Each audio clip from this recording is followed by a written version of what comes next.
Hello students. आज का हमारा लेक्चर है creation of data frame from series. तो स्टार्ट करते हैं। एक हमने सीरीज़ यहाँ पे क्रिएट की S1, और S1 जो सीरीज़ है वो डाटा फ्रेम में हमने पास किया, और जो आउटपुट हमारे पास आई है वो एज अ डाटा फ्रेम आ गई रोज़ और column.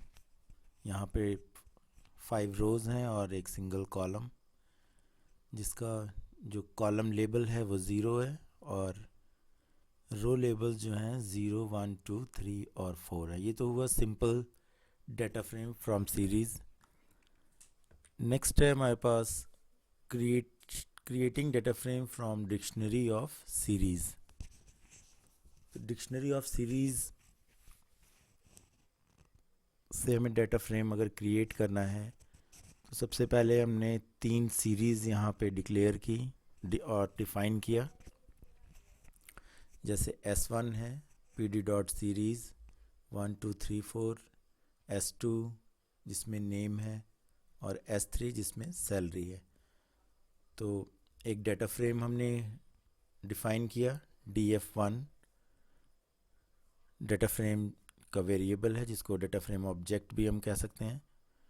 pd dot data frame और ब्रेसेस में हमने डिक्शनरी एक क्रिएट की जिसमें keys employee ID as a key है और वैल्यू S1 जो कि एक सीरीज़ है। इसी तरह एम्प्लॉय नेम S2 जो कि एक सीरीज़ है और सैलरी की, और इसकी जो वैल्यू है S3 जो कि एक सीरीज़ है। ठीक है, और फिर हमने प्रिंट ले लिया डाटा फ्रेम का, और हमारे पास जो आउटपुट आई है वो employee ID, employee name, salary जो भी हमने डिक्लेयर किया था सीरीज़ में वो हमारे पास डिस्प्ले हो गया। ठीक है ना। एक चीज़ का ध्यान रखिएगा कि डाटा फ्रेम में जब हम डिक्शनरी से डाटा फ्रेम को क्रिएट करते हैं, चाहे वो लिस्ट ऑफ डिक्शनरीज हो, चाहे वो सीरीज़ डिक्शनरी ऑफ सीरीज़ हो, तो जो की होती है वो automatically as a column name क्या है डिफ़ाइन हो जाती है। जैसे यहाँ पे की EMPID है, तो ये डाटा फ्रेम में ऑटोमेटिकली ये कॉलम का नेम बन जाती है की, और उसकी वैल्यू जो है वो उस कॉलम, जो उस की वैल्यू होती है वो कॉलम का डाटा बन जाता है। ठीक है। और जो डिफ़ॉल्ट रो रहती है, जो रो लेबल होता है, वो जो अगर यूज़र ने डिफ़ाइन किया है तो वो यूज़र डिफ़ाइंड रहता है, अगर डिफ़ाइन नहीं किया है तो डिफ़ॉल्ट वो 0 to up to the end of data frame और लिस्ट और डिक्शनरी। ठीक है, वहाँ तक ऑटोमेटिकली जो वैल्यू है उसकी असाइन हो जाती है। नेक्स्ट है हमारे पास डिक्शनरी ऑफ सीरीज़ में जो चीज़ हमने पहले एक सीरीज़ डिफ़ाइन किया था और 3 सीरीज़ हमने डिफ़ाइन की थी, इसी चीज़ को हम बिना डिफ़ाइन के डायरेक्ट क्या है डाटा फ्रेम में सीरीज़ को डिफ़ाइन कर सकते हैं।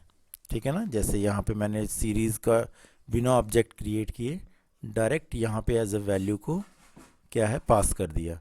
एम्प्लॉय नेम में भी डायरेक्ट मैंने एज ए वैल्यू पास कर दी की और वैल्यू, वैल्यू जो कि एक सीरीज़ है, और सैलरीज में भी ऐसे ही। तो सेम है, आप उस तरह भी कर सकते हो और हम इस तरह भी कर सकते हैं। ठीक है ना। आउटपुट जो है दोनों की सेम हमें मिलेगी। नेक्स्ट है हमारे पास dictionary of series with index labels. जैसे हमें इंडेक्स लेबल चेंज करना हो अगर, तो हम इंडेक्स लेबल भी चेंज कर सकते हैं। जैसे पहले हमने एक डाटा फ्रेम क्रिएट किया डिक्शनरी ऑफ सीरीज़ से, तो डिक्शनरी ऑफ सीरीज़ में हम क्या करेंगे, इंडेक्स यूज़ करेंगे।